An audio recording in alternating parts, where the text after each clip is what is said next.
Pandemi mengakibatkan adanya krisis kesehatan dan ekonomi yang juga dihadapi oleh semua jemaat. Oleh karena itu, Gereja GKI Maranatha membuat kegerakan semua jemaat melalui Lumbung Pengabdian Kasih Maranatha atau LPKM. Pada bulan Juni yang lalu, LPKM sudah memulai dengan membagi paket sembako murah dan bahkan gratis kepada jemaat-jemaat yang membutuhkan. Banyak kesaksian yang diperoleh, yang menguatkan tentang bagaimana pertolongan sekecil apapun bisa menjadi sebuah jawaban doa. Mari terus semangat dan bergerak bersama melalui Lumbung Pengabdian Kasih Maranatha. Untuk penyaluran donasi melalui LPKM, bisa mengirimkan ke akun BCA 222 096 8645 atas nama Yudo Para Irianto atau Bramanto Sefriadi Nugroho.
Shalom jemaat Tuhan, senang bisa menjumpai kembali.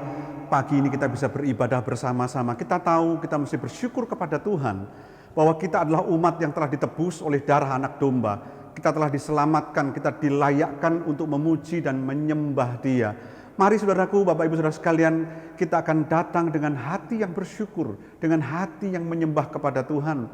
Allah itu hidup, Dia bisa hadir di tengah-tengah saudara dalam pertemuan ibadah hari ini. Mari kita datang kepada Tuhan dan mari kita menyembah Dia dengan bersyukur di hadapannya. Terima kasih Tuhan, terima kasih. Terima kasih Tuhan, terima kasih Tuhan. Terima kasih untuk hadirat-Mu. Oh, terima kasih Tuhan.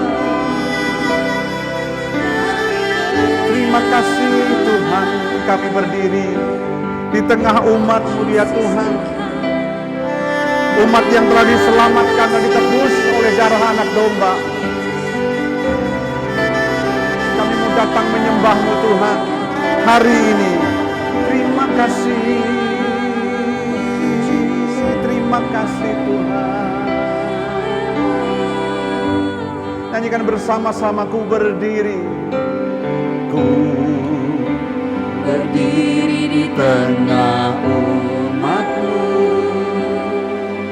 dari segala suku bangsa.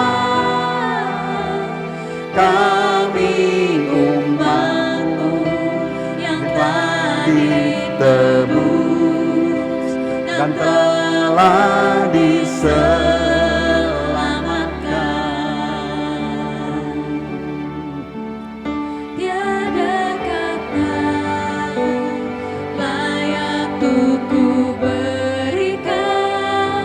tiada kata untuk memujimu,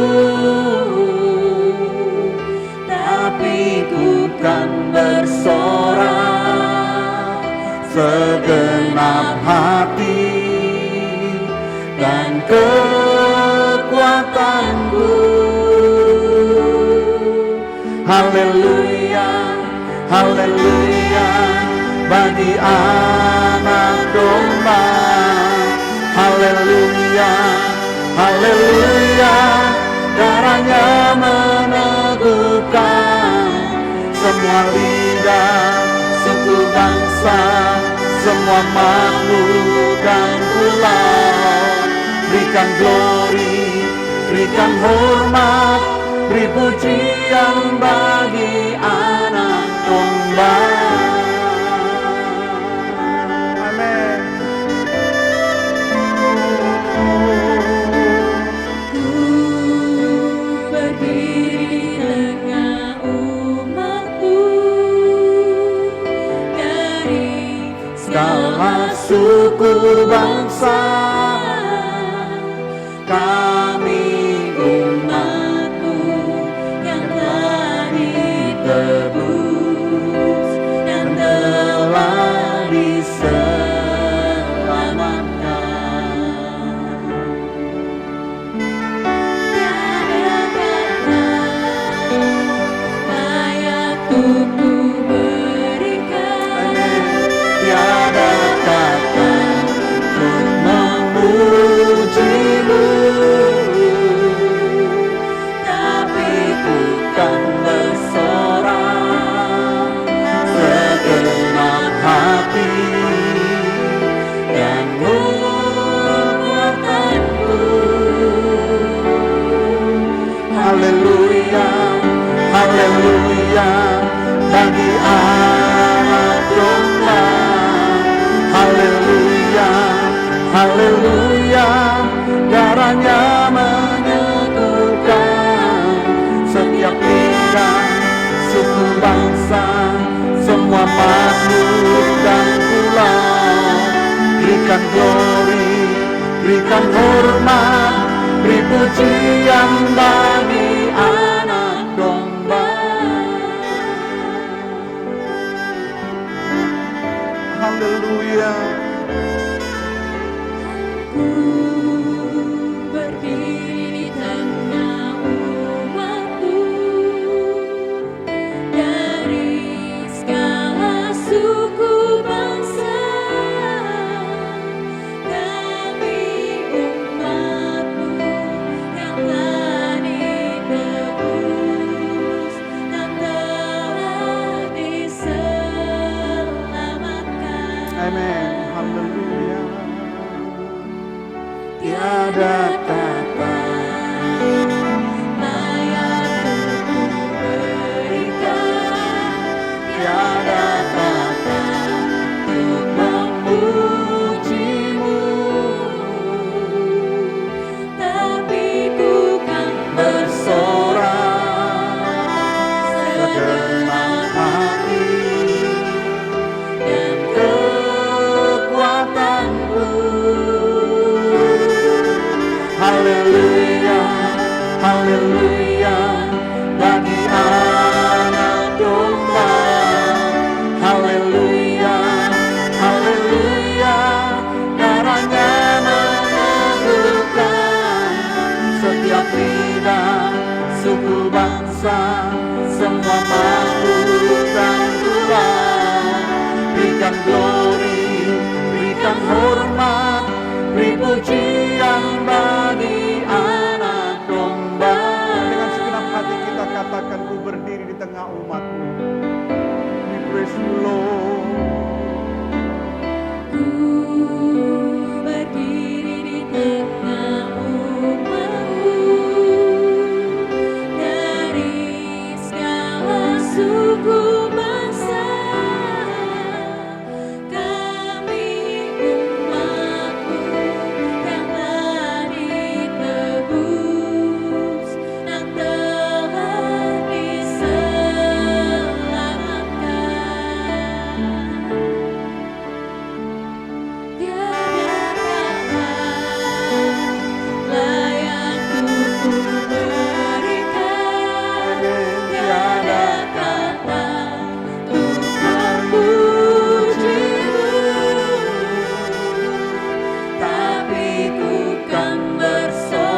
lidah, suku bangsa, semua makhluk dan pulau. Berikan glory, berikan hormat, beri pujian, haleluya, haleluya, haleluya, bagi anak domba. Haleluya, haleluya, darahnya meneguhkan setiap lidah, suku bangsa, semua makhluk dan pulau. Berikan glory, berikan hormat, beri pujian bagi haleluya, haleluya, haleluya, bagi anak domba. Haleluya, haleluya, darahnya meneguhkan setiap lidah, suku bangsa, semua makhluk dan pulau. Berikan glory, berikan hormat, beri pujian, haleluya. Angkat tangan kita, haleluya, haleluya, bagi anak domba. Haleluya, haleluya, darahnya menyebutkan setiap lidah, suku bangsa, semua makhluk dan pulau. Berikan glory, berikan hormat, beri pujian bagi anak domba.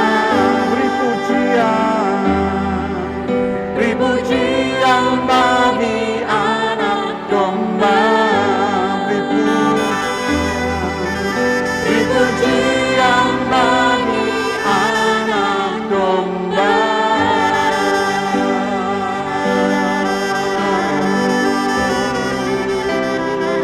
Kami sembah Kau, Yesus anak domba Allah.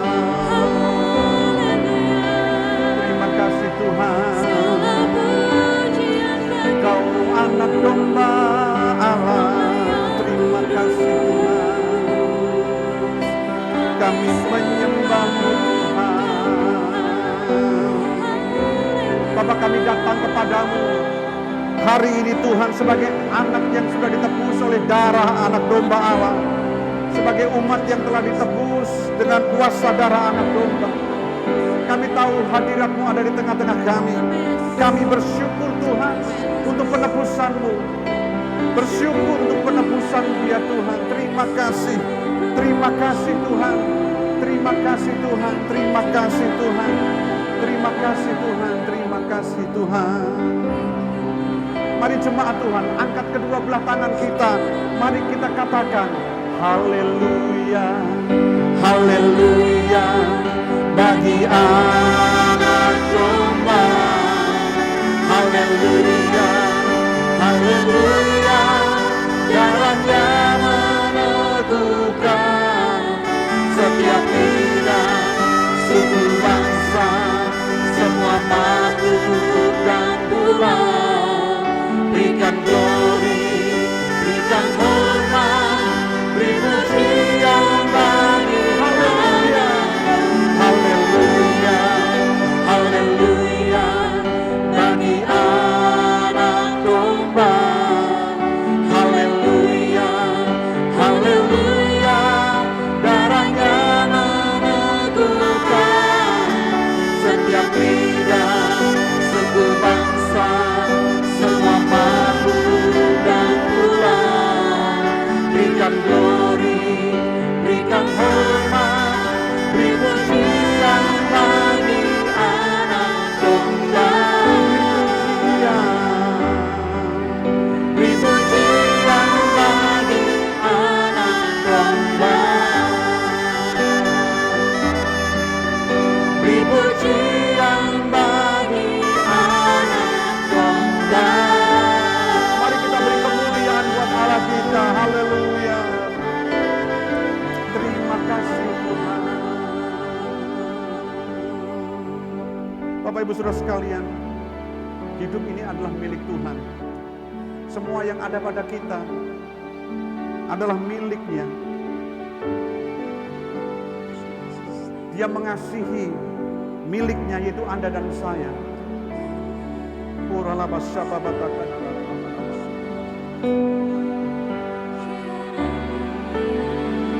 Mari persembahkan hidup kita kepada Tuhan sebagai persembahan yang harum, yang kudus di hadapan Tuhan.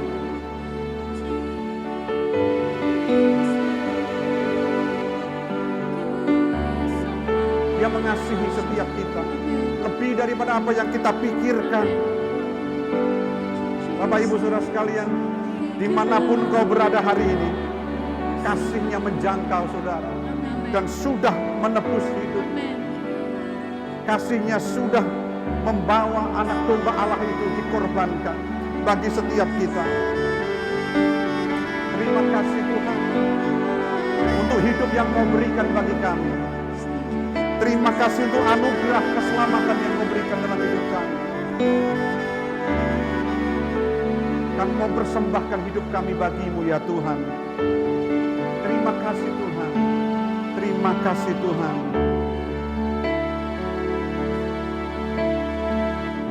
Ini aku, Semua milik-Mu, ku serahkan padamu Tuhan. Penyesalan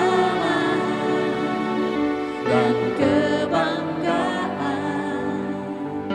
suka dan duka, semua ku serahkan. Yang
aku semua milik-Mu. Ini aku semua milik-Mu, ku serahkan padamu Tuhan. Penyesalan Dan kebanggaan, suka dan duka, Amen. semua ku serahkan. Yang telah lalu, Yang telah lalu, yang akan datang, hasrat dan harapan yang terbayang, masa depan dan rencanaku, semua ku serahkan dalam tangan-Mu.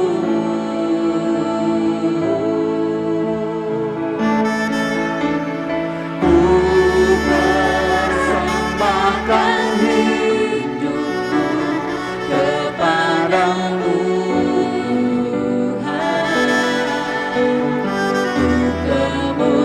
kemuliaan-Mu, ku berikan hidup ini sebagai persembahan yang berkenan ku persembahkan Ku persembahkan hidupku kepadamu Tuhan, kemuliaan-Mu, ku berikan hidup ini sebagai persembahan yang berkenan. ku persembahkan Ku persembahkan hidupku kepadamu Tuhan, ku kemuliaan-Mu, ku berikan hidup ini sebagai persembahan yang berkenan padamu. Bapak Ibu Saudara sekalian, keindahan dalam hidup kita adalah ketika kita mampu menyerahkan hidup ini kepadanya. Dia pemilik dari kehidupan kita. Dia tidak akan pernah menyia-nyiakan hidup kita. Ketika kita menyerahkan hidup ini kepada Dia, maka ada satu keindahan, kebahagiaan dalam hidup ini. Hidup ini menjadi terang yang nyata ketika Dia bersama dengan kita. Ketakutan, kekhawatiran tidak lagi menguasai hidup kita. Karena Dia pemilik dari kehidupan kita. Dan hatinya ada untuk kita. Mari Bapak Ibu, sebelum kita dengar firman Tuhan hari ini, sebelum Tuhan berbicara buat kita lewat firman Tuhan, mari kita katakan, ku persembahkan hidupku Tuhan.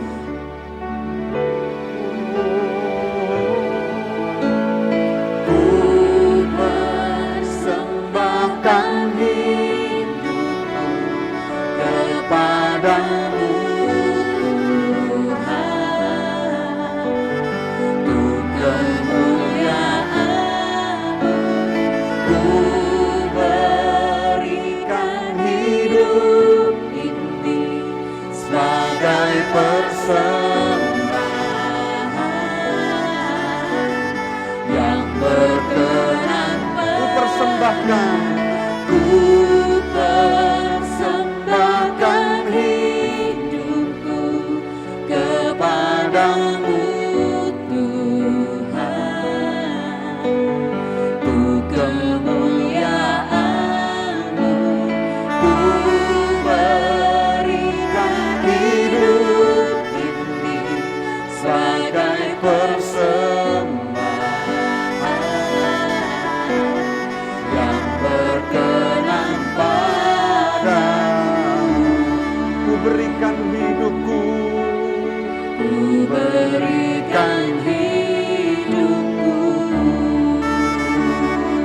kepadamu.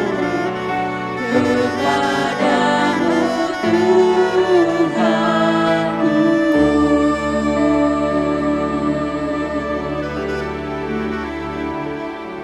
Shalom jemaat Tuhan yang dikasihi oleh Tuhan, senang bisa menjumpai kembali, bahwa doa saya selalu Bapak, Ibu, Saudara sekalian dalam kondisi sehat dan tidak kekurangan satu apapun. Kita percaya di atas semua yang kita hadapi, Tuhan ada buat setiap kita dan Dia hadir untuk Anda dan saya. Saya percaya Anda diberkati lewat pujian dan penyembahan, dan sebentar kita akan mendengarkan firman Tuhan. Biarlah roh hikmat dan wahyu turun atas setiap kita saat ini. Mari kita akan tunduk kepala dan kita berdoa. Tuhan, kami mengucap syukur untuk berkat yang luar biasa yang Kau limpahkan buat kami, keselamatan, anugerah yang luar biasa yang kami terima hari ini, bahkan sepanjang hidup kami. Kami bersyukur untuk semuanya. Tuhan, hari ini kami mau duduk diam dan mendengarkan firman-Mu.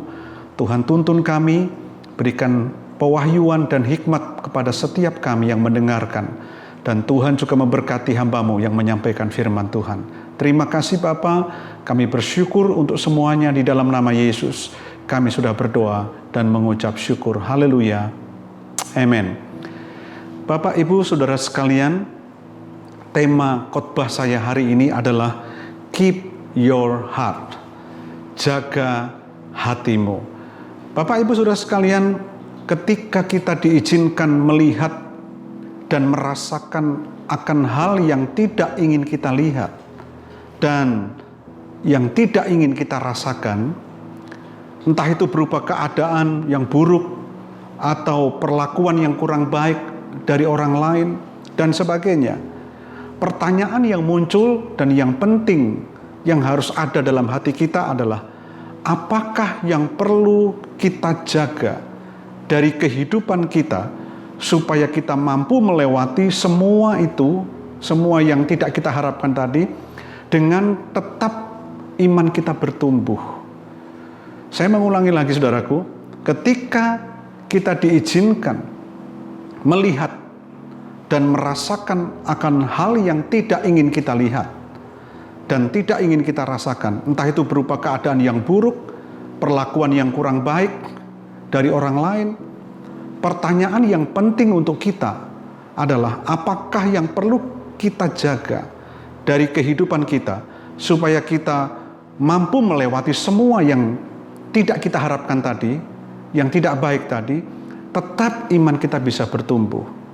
Nah saudaraku, seringkali ketika semua itu datang, yang tidak kita ingin lihat, yang tidak ingin kita dengar, yang tidak ingin kita rasakan datang dalam hidup kita, seringkali kita langsung dengan cepat membuat sebuah perlawanan dan kita mencoba untuk melakukan counter yang salah, dan seringkali itu menjadi bumerang buat hidup kita.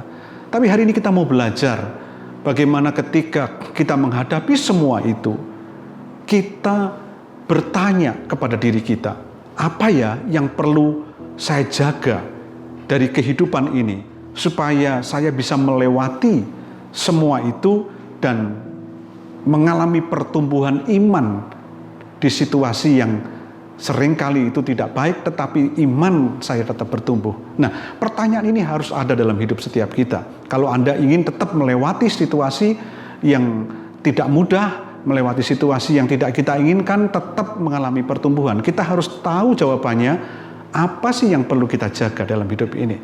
Nah, saudaraku yang dikasihi Tuhan, saya teringat ketika Nabi Samuel berpikir di dalam benaknya bahwa Eliab itu saudara daripada Daud, adalah sosok yang tepat menjadi raja saat itu karena perawakannya besar. Ya secara manusia, Nabi sebesar Samuel pun tetap manusia.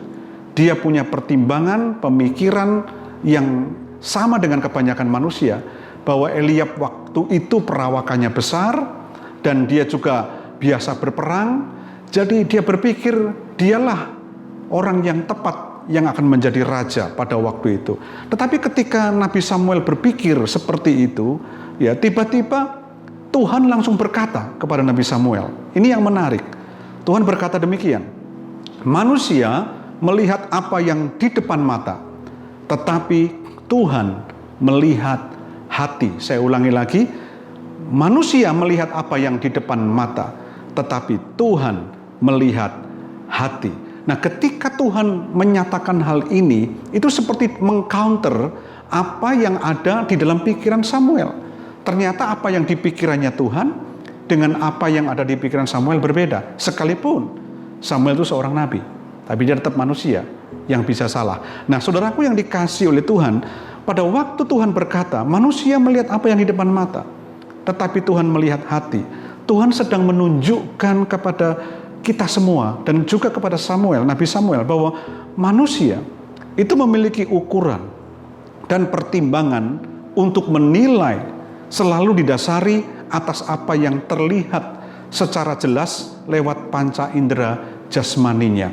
Jadi saudaraku, manusia itu punya ukuran dan punya pertimbangan tersendiri untuk menilai segala sesuatu atas apa yang dia lihat dengan panca indera jasmaninya. Lebih mudah karena kelihatan dengan jelas. Oh, ini perawakannya besar dan dia cocok, dia ahli perang dan sebagainya.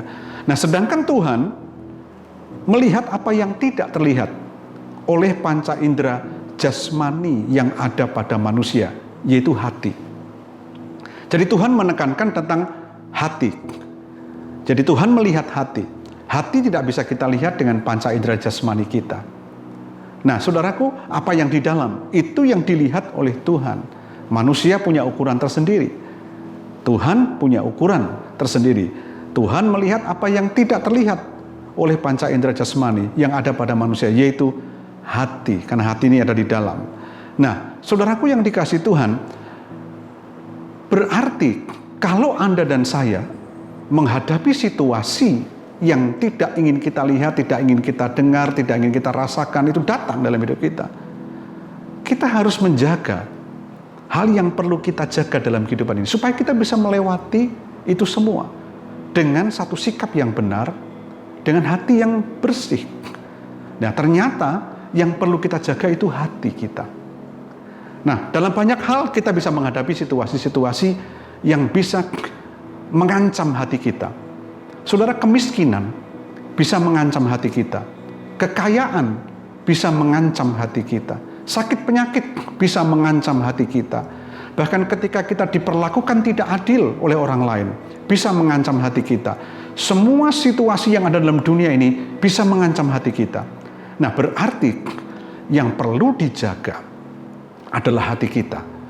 Kita pastikan bahwa hati kita sehat, hati kita baik, sehingga kita tetap bertumbuh iman kita ketika kita menghadapi situasi yang tidak menyenangkan di dalam hidup kita. Nah, saudaraku yang dikasihi oleh Tuhan, ketika Tuhan memberikan pernyataan yang begitu jelas kepada Nabi Samuel bahwa Tuhan melihat hati, maka hal tersebut memberikan sebuah makna bahwa hati kita merupakan aspek yang sangat penting dari kehidupan kita. Dan itu harus serius kita perhatikan. Harus kita rawat dengan baik. Harus kita jaga dengan baik. Karena urusan untuk menjaga hati, itu tanggung jawab kita, bukan Tuhan. Jadi rupanya hati itu aspek yang sangat penting.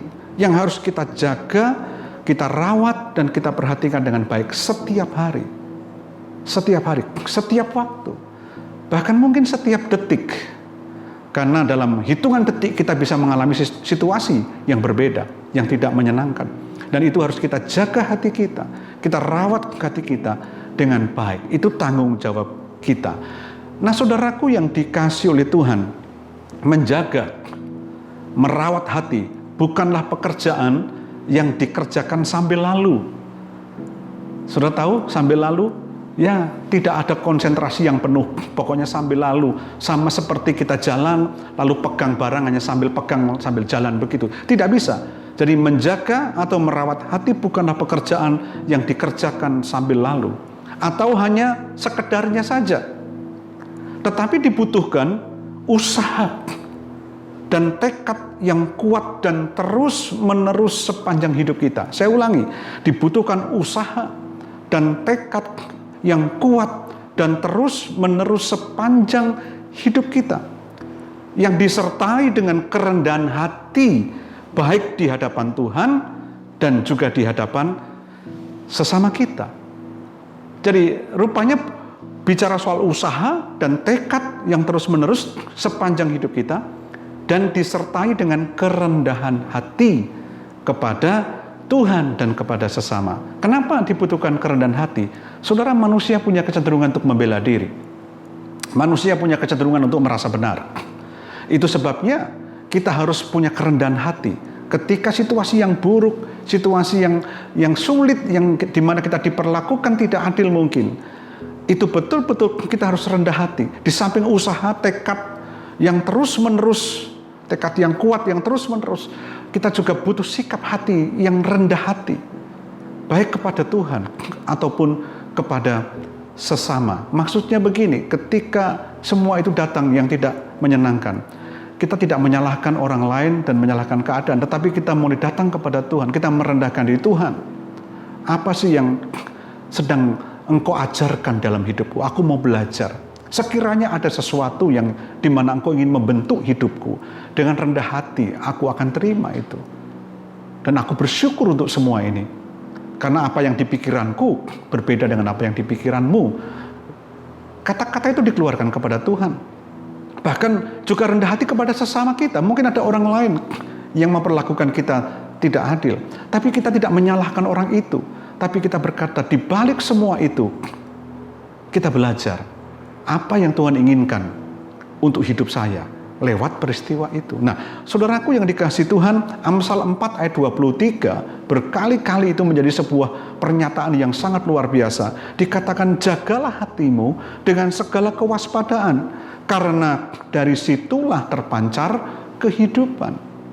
Saya ulangi, jagalah hatimu dengan segala kewaspadaan, karena dari situlah terpancar kehidupan. Jadi menjaga hati itu tugas kita, bukan tugas Tuhan. Nah, saudaraku, saya ingin mengajak membuka Alkitab di dalam kitab Amsal, pasal yang ke-27, ayat yang ke-19. Kitab Amsal, pasal yang ke-27, ayat yang ke-19. Firman Tuhan berkata demikian.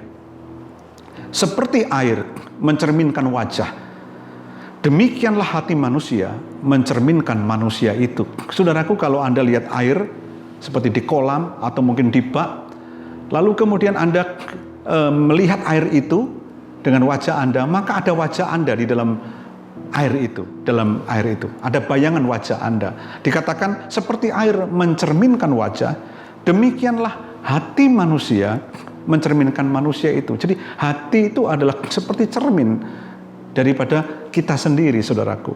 Nah, apa yang ada dan terkandung di dalam hati kita sesungguhnya menunjukkan tentang siapa kita yang sebenarnya. Saya ulangi, apa yang ada dan terkandung di dalam hati kita sesungguhnya menunjukkan tentang siapa kita yang sesungguhnya. Saudara, kita bisa ngerasain apa yang ada di hati kita sendiri. Ya, jadi apa yang ada dalam hati kita, ya, apa yang terkandung dalam hati kita, itu sesungguhnya menunjukkan tentang siapa kita yang sesungguhnya. Nah, saudaraku, tidak ada seorang pun yang mengetahui isi hati seseorang, termasuk orang yang paling dekat dengan kita sekalipun. Saya ulangi, tidak ada seorang pun yang mengetahui isi hati seseorang, termasuk orang yang paling dekat dengan kita sekalipun. Tidak bisa. Hanya yang bersangkutan dan Tuhan saja yang tahu. Nah, saudaraku, ini penting. Nah, tetapi persoalan akan menjadi rumit, persoalan akan menjadi besar ketika ada sesuatu yang salah di hati kita. Ketika ada sesuatu yang salah di hati kita, itu menunjukkan siapa kita saat itu yang sesungguhnya. Nah, ini masalah buat kita. Seandainya bahwa hati kita tetap bersih, itu hal yang menyenangkan bagi Tuhan. Tetapi kalau hati kita menyimpan sesuatu dan hati kita itu menjadi tempat hal-hal yang tidak baik, nah itu masalah. Sekalipun orang lain tidak tahu, tetapi kita tahu, dan Tuhan lebih-lebih Allah yang Maha Tahu mengerti, dan itu cerminan dari kehidupan kita yang sesungguhnya. Nah, saudaraku yang dikasihi Tuhan, ternyata hati memiliki pengaruh yang besar dalam kehidupan manusia. Jadi bukan uang yang memiliki pengaruh yang besar, tapi hati memiliki pengaruh yang besar dalam kehidupan manusia, kehidupan seseorang. Pertanyaannya, why? Mengapa? Kita lihat Matius 12 ayat yang ke-34 sampai 37. Yesus menegur dengan keras orang-orang Farisi dan ahli Taurat pada waktu itu. Berkata demikian, Matius 12 ayat 34 sampai 37. Hai kamu keturunan ular beludak, bagaimanakah kamu dapat mengucapkan hal-hal yang baik sedangkan kamu sendiri jahat? Perhatikan ini. Jadi tidak mungkin kita bisa mengucapkan hal-hal yang baik kalau kondisi hati kita memang tidak baik. Karena yang diucapkan mulut meluap dari hati. Orang yang baik mengeluarkan hal-hal yang baik dari perbendaraannya yang baik. Dan orang yang jahat mengeluarkan hal-hal yang jahat dari perbendaharaannya yang jahat. Tetapi aku berkata kepadamu, kata Yesus, setiap kata sia-sia yang diucapkan orang harus dipertanggungjawabkannya pada hari penghakiman. Karena menurut ucapanmu, engkau akan dibenarkan, dan menurut ucapanmu pula engkau akan dihukum. Nah, pernyataan Tuhan Yesus ini jelas. Kondisi hati kita dapat menuntun kita kepada kebenaran atau kejahatan. Nah, ini yang bahaya, saudaraku. Saya ulangi, kondisi hati kita dapat menuntun kita kepada kebenaran atau kejahatan. Nah, kalau kondisi hati kita tidak baik, maka bisa menuntun kita kepada hal-hal yang tidak baik. Tapi kalau kondisi hati kita baik, maka akan menuntun kita kepada hal-hal yang baik. Kondisi kita benar akan bisa menuntun kita kepada hal-hal yang benar. Nah, pesan saya adalah jangan sampai hati kita ini dibobol oleh pencuri, yaitu iblis. Jangan sampai hati kita dibobol dan dimasukin racun, dimasukin benih-benih yang tidak baik oleh pencuri atau iblis. Dan bahkan bukan hal yang mustahil ketika itu terjadi, akhirnya kita melakukan apa yang diperintahkan pencuri itu, yaitu iblis. Ketika iblis bisa membobol hati kita dan dia menanamkan hal yang tidak baik, maka kita akan mengikuti. Kita seperti hamba atau seperti lembu yang dicucuk hidungnya dan akhirnya mengikuti perintah daripada si pencuri itu, si iblis itu, untuk melakukan apa yang diperintahkan. Sebab ia telah menguasai hati kita. Nah, hati-hati, jangan sampai hati kita dikuasai oleh si pencuri itu, si iblis itu. Saudaraku, keadaan yang ada di sekitar kita hari-hari ini bisa membuat iblis masuk dan mencuri semua yang harusnya baik yang ada dalam hati kita. Saudara, kadang-kadang situasi yang tidak menguntungkan itu bisa mencuri suasana dalam hati kita. Dan itu bisa membuat hati kita menjadi tidak baik. Dan akhirnya kita seperti lembu yang dicucuk hidungnya. Dan kemudian bisa ngikuti kemana perintah daripada si iblis itu atau pencuri itu. Nah, saudaraku, hati-hati. Iblis bisa masuk lewat situasi dan kondisi apapun yang Anda hadapi hari ini. Baik kondisi yang buruk, ataupun juga perlakuan orang lain, ataupun apapun yang Anda tidak harapkan itu Anda alami, yang tidak Anda harapkan Anda rasakan dan Anda lihat. Dan ketika itu datang, iblis bisa masuk dan mencoba untuk mengambil hal-hal yang baik yang ada di hatimu. Dan kemudian dia menguasai hatimu. Dan sehingga sekali lagi, kondisi hati kita dapat menuntun kita kepada kebenaran atau kejahatan.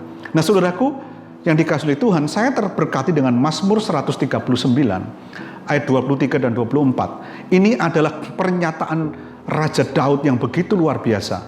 Dia selalu memohon Tuhan untuk menyelidiki hatinya.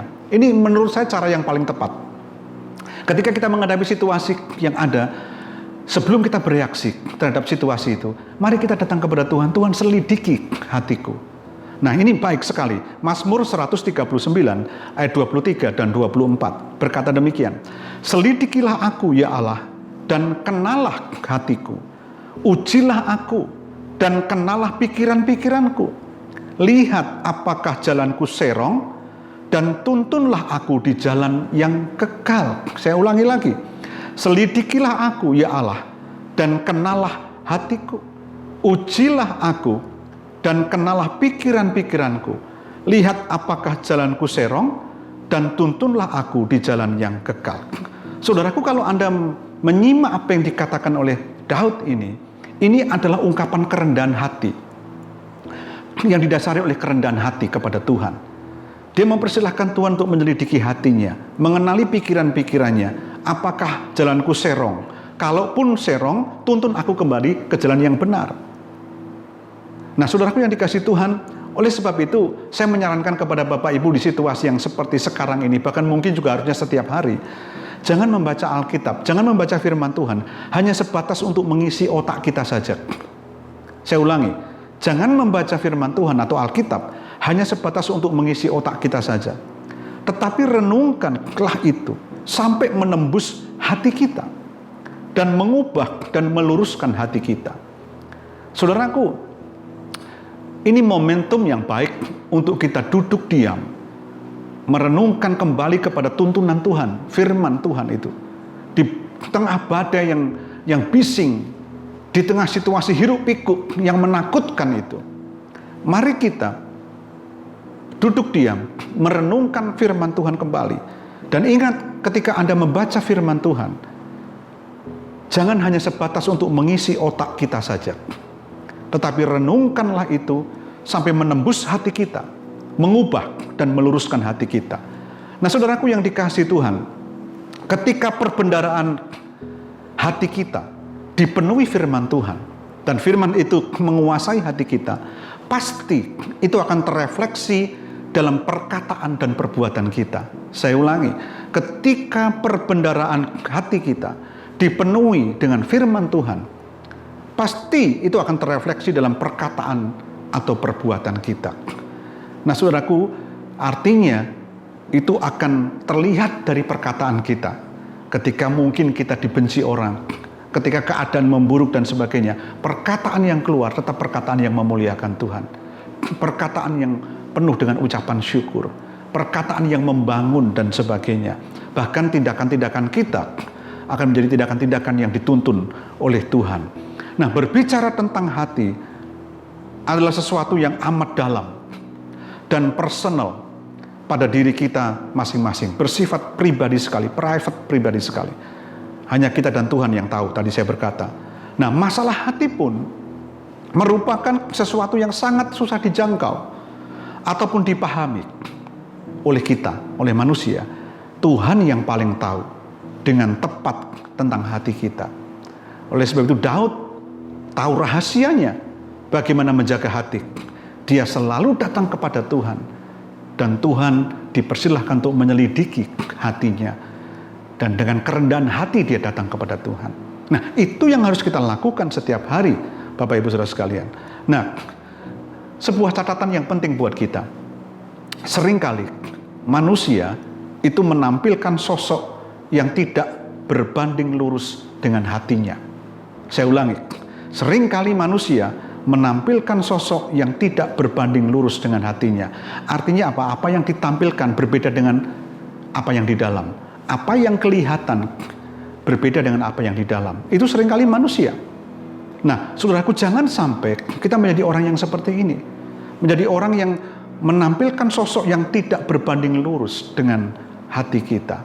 Tapi Daud mengajarkan kepada kita bagaimana cara menjaga hati, yaitu datang kepada Tuhan dan minta Tuhan menyelidiki hatinya setiap waktu. Nah, saudaraku, satu kali Daud menghadap Tuhan yang Maha Tahu itu, dan dia berdoa demikian. Mazmur 139 ayat 1-4 berkata demikian, Tuhan, Engkau menyelidiki dan mengenal aku.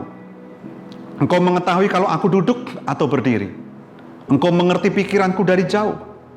Engkau memeriksa aku kalau aku berjalan dan berbaring. Segala jalanku Kau maklumi.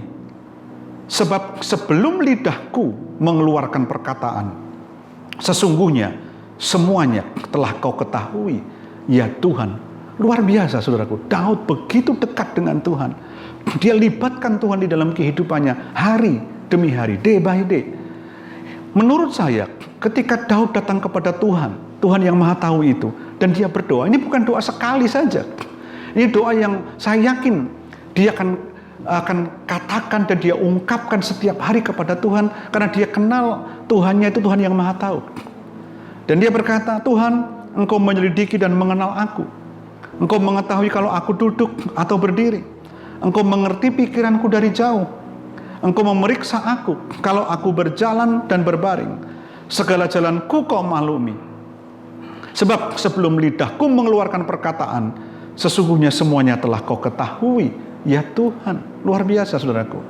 Ini orang yang betul-betul kenal Tuhan. Dan bukan hanya kenal, tapi bagaimana dia menempatkan dirinya di hadapan Tuhan dengan benar. Nah saudaraku, Tuhan itu dekat dengan orang yang bersih hatinya dan tulus hatinya. Itu kata firman Tuhan. Di dalam Mazmur 73 ayat 1 dikatakan, sesungguhnya Allah itu baik bagi mereka yang tulus hatinya, bagi mereka yang bersih hatinya. Jadi sekali lagi Tuhan itu dekat dengan orang-orang yang bersih hatinya dan tulus hatinya. Dan saudara boleh catat dengan baik, segala sesuatu yang dilakukan dengan didasari hati yang tulus dan hati yang bersih, itu akan membawa hidup kita tidak mengalami frustasi. Tapi sebaliknya, segala sesuatu yang dilakukan dengan didasari hati yang tidak tulus dan tidak bersih akan membawa kelelahan dan frustasi. Saya ulangi, segala sesuatu yang dilakukan dengan didasari hati yang tidak tulus dan tidak bersih akan membawa kelelahan dan frustasi. Saudara, seringkali kita ini frustasi dan seringkali kita mengalami kelelahan jiwa kita, hati kita, karena hati kita tidak tulus, hati kita tidak bersih. Tapi sebaliknya, bila didasari dengan hati yang tulus apa yang kita lakukan dan hati yang bersih, akan membawa kita bisa melihat sesuatu yang tidak bisa orang lain lihat. Saya ulangi, ini penting. Sebaliknya, bila kita melakukan segala sesuatu didasari dengan hati yang tulus dan bersih, akan membawa kita bisa melihat sesuatu yang tidak bisa orang lain lihat. Tentu itu yang Tuhan siapkan buat kita. Contoh tentang mengampuni. Ketika Anda tidak bisa mengampuni, semakin Anda tidak bisa mengampuni, semakin Anda frustasi dan hidupmu akan lelah dan capek. Tapi ketika Anda bisa mengampuni dan melepaskan pengampunan, Tuhan akan membawamu melihat sesuatu yang orang lain mungkin tidak bisa melihatnya. Dan itu disediakan bagi saudara yang mau mengampuni. Nah saudaraku yang dikasihi Tuhan, orang yang hatinya tidak benar selalu membuat dirinya merasa dan menjadi paling benar daripada orang lain. Saya ulangi, orang yang hatinya tidak benar selalu membuat dirinya merasa dan menjadi lebih benar daripada orang lain. Selalu merasa dirinya paling benar dari orang lain ketika hati kita tidak benar. Tapi ketika hati kita benar, selalu kita berkata, kita merendahkan diri, dan kita selalu berkata, Tuhan, selidiki hatiku. Kita tidak merasa paling benar, tapi kita ingin juga hati kita diubahkan senantiasa setiap waktu. Nah saudaraku yang dikasihi Tuhan, segala hal yang muncul dan keluar dari diri dan hidup kita, itu akan menentukan apakah kita seorang yang berkualitas atau tidak. Saya ulangi, segala hal yang muncul dan keluar dari diri dan hidup kita, itu akan menentukan apakah kita seorang yang berkualitas atau tidak. Jadi apa yang harus kita jaga di dalam hidup kita? Pertanyaannya demikian. Bukan harta ternyata, bukan tahta ternyata, tetapi hati kita yang harus kita jaga. Saudaraku, Anda perlu catat dengan baik, ada korelasi antara hati dan jalan hidup kita. Kalau Anda baca kitab Amsal, jagalah hatimu dengan segala kewaspadaan, karena dari situlah terpancar kehidupan. Ada korelasi antara hati kita dan jalan hidup kita. Nah pertanyaannya, jalan hidup kita seperti apa? Ditentukan oleh kondisi hati kita, saudaraku. Kekristenan, iman Kristen itu berbicara tentang pertumbuhan rohani, saudaraku. Berbicara tentang pertumbuhan rohani. Ketika Anda diselamatkan dan saya diselamatkan, hari ini terima Tuhan Yesus, Anda perlu bertumbuh. Dan saat itu Anda mulai masuk dalam pertumbuhan rohani yang harus dipertanggungjawabkan. Kita harus bertumbuh. Nah saudaraku, persoalannya bukan pada benihnya. Benih firman Tuhan itu 100% unggul. Tetapi persoalannya adalah kondisi hati kita yang tidak pernah stabil. Nah itu yang menentukan pertumbuhan itu. Oleh sebab itu kalau kita lengah menjaga hati kita, kalau kita tidak serius menjaga hati kita tidak akan pernah bisa mengalami pertumbuhan rohani. Ingat bahwa hati kita ada korelasinya dengan jalan hidup kita. Dan kekristenan tidak hanya berbicara tentang keselamatan yang kita terima, itu otomatis karena anugerah. Tetapi ketika setelah kita menerima keselamatan, kita harus bertumbuh rohani kita. Nah, benih firman Tuhan itu yang membuat kita bertumbuh. Benih firman Tuhan itu unggul, pasti. Kualitasnya kualitas unggul. Tetapi persoalannya adalah benih itu harus ditabur. Dan ditabur di hati kita. Hati kita ini seperti tanah. Nah, kondisi hati kita seringkali tidak menjamin dan tidak mendukung pertumbuhan dari benih itu sendiri.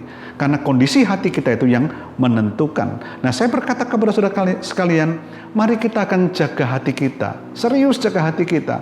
Supaya tanah hati kita menjadi tanah yang baik, yang subur. Supaya setiap benih yang disampaikan itu membuat kita mengalami pertumbuhan. Saudaraku, kita bisa menerima perkataan atau perlakuan yang salah dari orang lain, ya. Tetapi kalau respon hati kita benar, maka tidak akan terjadi masalah. Saya ulangi, kita bisa menerima perkataan dan perlakuan yang salah dari orang lain, ya. Tetapi kalau respon hati kita benar, maka tidak akan terjadi masalah. Contohnya, orang boleh ngata-ngatain saya umpamanya. Orang boleh marah-marahin saya. Orang boleh menfitnah saya. Tapi kalau respon hati saya benar, tidak akan terjadi masalah. Tetapi, bila hati kita sudah tidak baik, nah ini, kalau hati kita sudah tidak baik, maka sekalipun perkataan yang kita dengar itu benar, dan kita mendapat perlakuan yang benar juga, tetap saja akan menimbulkan permasalahan. Saudaraku, kalau hati kita sudah tidak baik, ya, sudah tidak benar, sekalipun orang itu berkata yang benar di hadapan kita, mungkin juga memperlakukan yang benar terhadap kita, tetap aja menimbulkan permasalahan bagi kita. Jadi saya ulangi saudaraku, kita bisa menerima perkataan atau perlakuan yang salah dari orang lain, tetapi kalau respon hati kita benar, maka tidak akan terjadi masalah. Tetapi bila hati kita sudah tidak baik, tidak benar, maka sekalipun perkataan yang kita dengar itu benar dan perlakuan yang diberikan orang lain kepada kita itu juga benar, tetap saja akan menimbulkan permasalahan karena persoalannya ada di hati. Hati ini begitu penting. Maka harus dijaga saudaraku, harus dijaga dengan serius, dengan sungguh-sungguh, dengan penuh kerendahan hati. Kita bersikap di hadapan Tuhan dan di hadapan sesama. Nah saudaraku, sebagai penutup saya berkata, hati kita adalah hal yang berharga yang kita miliki. Dan Tuhan berikan itu buat kita. Dan Tuhan menginginkan setiap kita menjaga hati dengan sungguh-sungguh. Bukan hanya sekedarnya saja, tetapi setiap waktu, sampai akhir dengan kerendahan hati kita di hadapan Tuhan dan sesama. Dan saya mau berkata, izinkan Roh Kudus terus bekerja di dalam hati setiap kita. Dan saya percaya bahwa ketika Roh Kudus bekerja dalam hati kita, maka Roh Kudus itu seperti menggali sesuatu yang luar biasa dan bahkan menaruhkan sesuatu yang luar biasa di dalam hati kita. Dan itu akan membawa hidup kita kuat dan hidup kita bisa kita jalani dengan kemenangan demi kemenangan. Dan bahkan akhirnya kita kedapatan hidup benar di hadapan Tuhan. Nah, biarlah firman Tuhan yang saya bagikan ini akan memberkati kita semuanya. Mari kita akan tunduk kepala dan kita akan berdoa bersama-sama untuk firman Tuhan hari ini. Bapa, kami bersyukur untuk kebenaran firman-Mu ya Tuhan, yang sudah Engkau nyatakan buat kami hari ini. Tuhan, hari ini kami merendahkan diri kami di hadapan-Mu. Biarlah firman-Mu yang hamba-Mu sampaikan ini akan membawa hidup setiap umat-Mu, kami semua boleh mengerti tanggung jawab yang penting yang harus kami lakukan setiap hari sampai akhir nanti, yaitu menjaga hati kami. Kami tahu Tuhan, kami tidak bisa kontrol semua yang datang kepada kami. Semua persoalan yang datang dari luar, keadaan, perlakuan orang lain, kami tidak bisa kontrol. Tetapi Tuhan, kami bisa kontrol hati kami. Karena firman-Mu berkata, jagalah hatimu dengan segala kewaspadaan. Karena dari situlah terpancar kehidupan. Tuhan, kami bersyukur untuk firman-Mu hari ini. Kami percaya firman-Mu akan mengubahkan hidup kami. Dan kami akan semakin berkenan di hadapan-Mu. Terima kasih Tuhan. Kami bersyukur untuk semuanya. Di dalam nama Tuhan Yesus. Bapak Ibu Saudara sekalian yang dikasihi oleh Tuhan, mari kita siapkan hati kita untuk masuk di dalam perjamuan kudus hari ini. Mari kita siapkan hati kita bawa hati kita untuk sungguh-sungguh terbuka terhadap apa yang Tuhan inginkan bagi kita, untuk kita bersama-sama datang kepada Tuhan. Saudaraku yang dikasihi Tuhan, mari kita akan berdoa sekali lagi dan kita minta tuntunan Tuhan. Bapa, kami berdoa di dalam nama Yesus. Kau memberkati kami bila sebentar kami akan masuk dalam persekutuan dengan tubuh dan darah-Mu. Kuduskan dan tahirkan kami Tuhan. Layakkan kami. Sehingga apa yang kami lakukan hari ini menyenangkan hati-Mu. Dan Engkau disenangkan. Tuhan berkati setiap umat-Mu. Tahirkan setiap umat-Mu. Layakkan. Terima kasih Tuhan. Kami bersyukur untuk semuanya. Di dalam nama Tuhan Yesus. Haleluya. Bapak Ibu Saudara sekalian, mari kita akan ambil roti dan kita akan angkat roti di atas kepala kita. Firman Tuhan berkata, bukankah Kristus sudah memberikan nyawanya untuk kita dan Dia mati buat kita dan Dia memberikan segala-galanya, segala pelanggaran dan dosa kita yang harus kita tanggung ditanggung oleh Kristus di atas kayu salib. Bapak Ibu Saudara sekalian, dengan apakah kita membalas kasih Tuhan yang besar? Kecuali kita memberikan hidup ini sepenuhnya kepada Tuhan dengan rendah hati dan mengizinkan Tuhan untuk bekerja setiap waktu dalam hidup kita. Bapak Ibu yang percaya, mari kita akan makan roti ini di dalam nama Tuhan Yesus.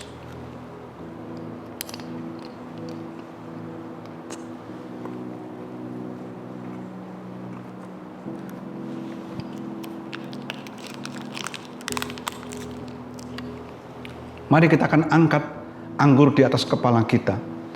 Bapak Ibu Saudara sekalian, bukankah darahnya tercurah di atas kayu salib untuk menebus segala pelanggaran dan dosa kita dan menyucikan hidup kita? Bukan hanya itu saja, bahkan oleh kuasa darah anak domba, kita diberikan keberanian untuk masuk dalam hadirat Tuhan, tahtanya. Saudaraku, bukankah itu anugerah yang besar? Ketika dosa memisahkan kita dari Tuhan, kematian Yesus mempersatukan kembali. Sehingga kita bisa bersekutu dengan Kristus. Datang kepada Kristus. Mendekat setiap waktu. Bukankah itu anugerah yang besar buat hidup kita? Yang percaya, mari kita akan minum di dalam nama Tuhan Yesus.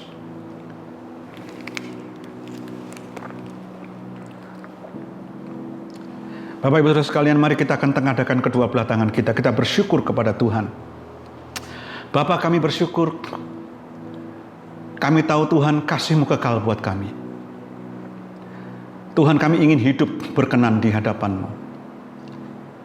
Setiap hari kami ingin menjaga hati kami, supaya kami bisa memastikan tanah hati kami, tanah yang subur, untuk benih firman-Mu. Sehingga kami boleh bertumbuh dalam iman. Di tengah-tengah situasi yang sulit, iman kami tetap bertumbuh dan kami berbuah. Tuhan, berkati setiap umat-Mu hari ini. Yang sakit Tuhan sembuhkan. Yang saat ini sedang mengalami pergumulan ekonomi, rumah tangga, keuangan, bahkan pendidikan, Tuhan memberkati dan menolong mereka. Bahkan yang saat ini sedang mengalami keputusasaan, Tuhan bangkitkan kembali iman. Roh Kudus bekerja atas mereka. Kami percaya bahwa Roh Kudus bekerja dengan luar biasa hari ini. Terima kasih Bapa. Terima kasih. Kami juga berdoa saat ini ya Tuhan, untuk setiap orang yang pertama kali mendengar firman Tuhan. Dan hari ini mereka membuka hati. Dan pertama kali menerima Engkau sebagai Tuhan dan Juru Selamat. Dan mereka siap untuk mengundang Engkau menjadi Tuhan dan Juru Selamat. Kami mau berdoa untuk mereka Tuhan. Haleluya. Saudara-saudaraku yang baru pertama mendengar firman Tuhan ini. Dan kau belum pernah terima Yesus sebagai Tuhan dan Juru Selamatmu secara pribadi. Dan hari ini engkau berkata, aku mau terima Yesus. Aku mau buka hati. Tirukan saya berdoa. Saya akan berdoa untuk saudara. Sambil angkat tangan kananmu, tangan kiri tumpangkan di dadamu. Saya akan berdoa dan tirukan. Bapa yang di surga, aku datang kepadamu. Ampuni segala pelanggaran dan dosaku. Sucikan hidupku, kuduskan hidupku. Tuhan, aku mau mengundang Engkau menjadi satu-satunya Tuhan dan Juru Selamat dalam hidupku. Ampuni dan basuh aku dengan darah-Mu. Dan aku mau mengikut-Mu. Aku mau masuk dalam kehidupan yang baru. Ubah hatiku. Berikan roh yang baru, hati yang baru dalam hidupku. Aku mau masuk dalam kehidupan yang baru di dalam Engkau. Penuhi hidupku dengan roh-Mu. Terima kasih Tuhan Yesus. Masuklah dalam hatiku sekarang ini. Terima kasih. Terima kasih. Jemaat Tuhan, mari kita kedangkan kedua belah tangan kita. Kita bersyukur. Tuhan, kami bersyukur untuk firman hari ini. Dan kami percaya setiap umat-Mu diberkati oleh Tuhan. Terima kasih. Di dalam nama Yesus kami sudah berdoa. Haleluya. Amin. Bagi Bapak Ibu Saudara sekalian yang baru pertama kali menerima Yesus sebagai Tuhan dan Juru Selamat secara pribadi, dan sekiranya Bapak Ibu menginginkan bantuan kami untuk bisa bertumbuh secara kerohanian, silakan menghubungi nomor telepon yang tertera di layar kaca, dan kami siap akan membantu saudara sehingga saudara bisa bertumbuh di dalam Kristus. Tuhan memberkati. Persembahkan hidupku kepadamu Tuhan, ku kemuliaan-Mu, ku berikan hidup ini sebagai persembahan yang berkenan Persembahkan ku persembahkan hidupku kepadamu Tuhan, ku kemuliaan-Mu, ku berikan hidup ini sebagai persembahan yang berkenan padamu. ku berikan hidupku Ku berikan hidupku kepadamu. kepadamu Tuhanku.